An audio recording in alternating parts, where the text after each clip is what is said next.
Bismillahirrahmanirrahim. Assalamualaikum warahmatullahi wabarakatuh. Baik, perkenalkan nama saya Taufik Hidayat dengan NIM 432181201143 dari program studi S1 Akuntansi Fakultas Ekonomi Bisnis Universitas Mercu Buana. Pada kesempatan kali ini saya akan membahas mengenai materi terkait konsep dan tujuan dari kebijakan pemerintah mengenai otonomi daerah sebagai salah satu percepatan pembangunan di Indonesia. Itu yang pertama. Kemudian yang kedua akan saya bahas mengenai masalah apa saja yang timbul dari adanya otonomi daerah ini. Kemudian kebijakan apa yang harus dilakukan oleh pemerintah pusat guna mengatasi permasalahan tersebut. Oke, langsung aja kita lihat di cuplikan video berikut ini. Konsep dan tujuan dari kebijakan pemerintah mengenai otonomi daerah sebagai salah satu percepatan pembangunan di Indonesia. Yang pertama yang akan saya bahas adalah apa itu otonomi daerah. Bisa dilihat bahwasanya otonomi atau otonomi berasal dari bahasa Yunani, yakni auto yang berarti sendiri, kemudian nomos yang berarti hukum atau peraturan. Menurut Encyclopedia of Social Science, bahwa otonomi dalam pengertian orisinal adalah the legal self-sufficiency of social body and its actual independence. Yakni ada dua ciri hakikat dari otonomi, yaitu legal self-sufficiency dan actual independence. Dalam kaitannya dengan politik atau pemerintahan, otonomi daerah ini berarti self-government atau the condition of living under one's own laws. Jadi otonomi daerah adalah daerah yang memiliki legal self-sufficiency yang bersifat self-government, yang diatur dan diurus oleh own laws, seperti itu. Karena itulah si otonomi daerah ini menitik beratkan aspirasi ketimbang dari kondisi. Itu yang pertama. Berikutnya, menurut Kusumaatmadja, sebagaimana dikutip Inyoman S, berpendapat bahwa menurut perkembangan sejarah di Indonesia, otonomi selain mengandung arti perundangan atau regeling, juga mengandung arti pemerintahan atau gestur. Namun, walaupun otonomi ini sebagai self-government, self-sufficiency, dan actual independence, keotonomian tersebut tetap berada pada batas yang tidak melampaui wewenang pemerintah pusat yang menyerahkan urusan kepada daerah. Itu menurut Kusumaatmadja. Kemudian berikutnya ada menurut Manan, sebagaimana yang dikutip Sundang PS, mengandung arti kemandirian untuk mengatur dan mengurus urusan rumah tangganya sendiri. Oke, kemandirian menurut Saprudin, sebagaimana yang dikutip oleh Inyoman S, bukan berarti kesendirian, bukan pula sendiri-sendiri, karena tetap Bhinneka Tunggal Ika, melainkan untuk memecahkan masalah-masalah daerahnya sendiri, tidak selalu dan terlalu menggantungkan diri kepada pemerintah pusat. Oke, berikutnya ini ada otonomi daerah menurut Undang-Undang Republik Indonesia. Nah, di sini menurut Undang-Undang RI Nomor 5 Tahun 1974 adalah hak, wewenang, dan tanggung jawab daerah untuk mengatur dan mengurus rumah tangganya sendiri sesuai dengan peraturan perundang-undangan yang berlaku ya.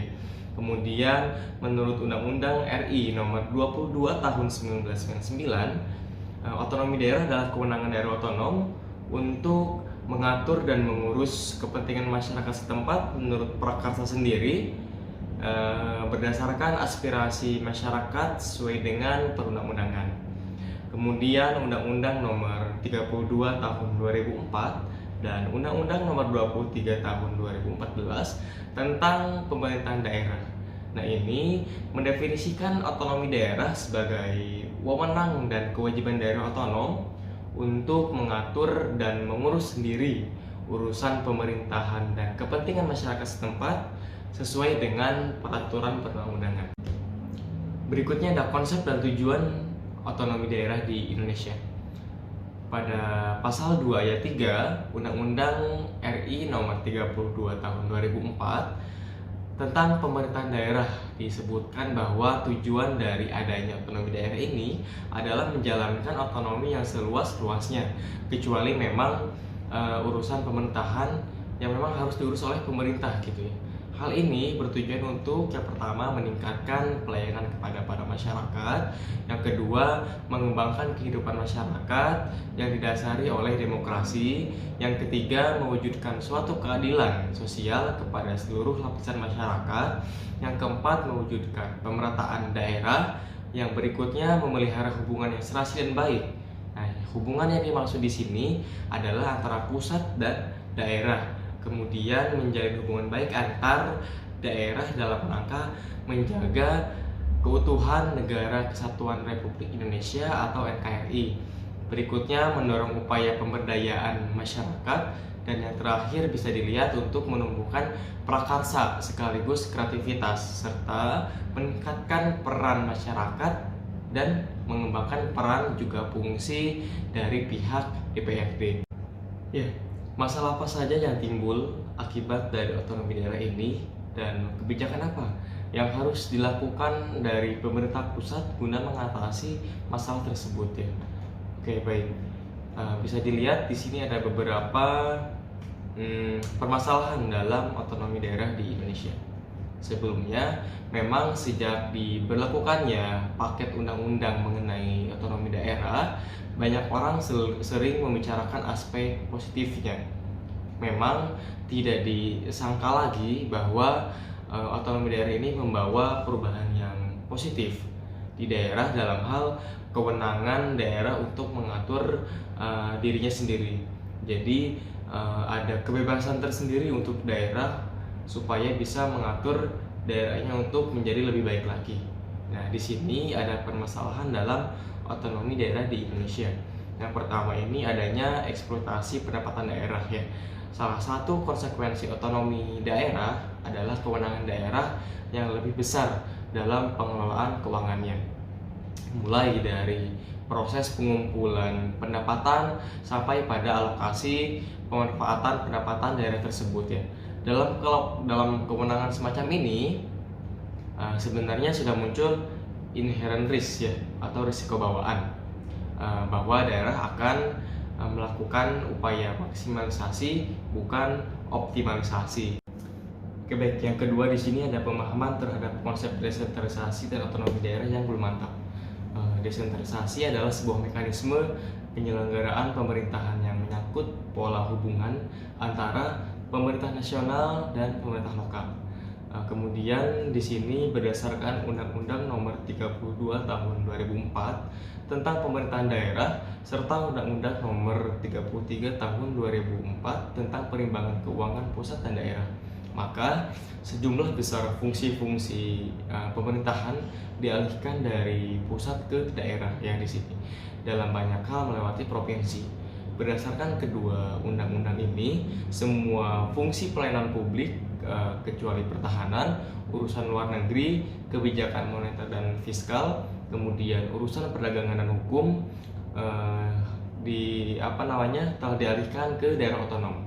Kota dan kabupaten memikul tanggung jawab di hampir semua bidang pelayanan publik seperti kesehatan, pendidikan, dan prasarana, dengan provinsi bertindak sebagai koordinatornya. Jika ada tugas-tugas lain yang tidak disebut dalam undang-undang, hal itu berada dalam tanggung jawab pemerintah daerah. 3. Berikutnya penyediaan aturan pelaksanaan otonomi daerah yang belum memadai.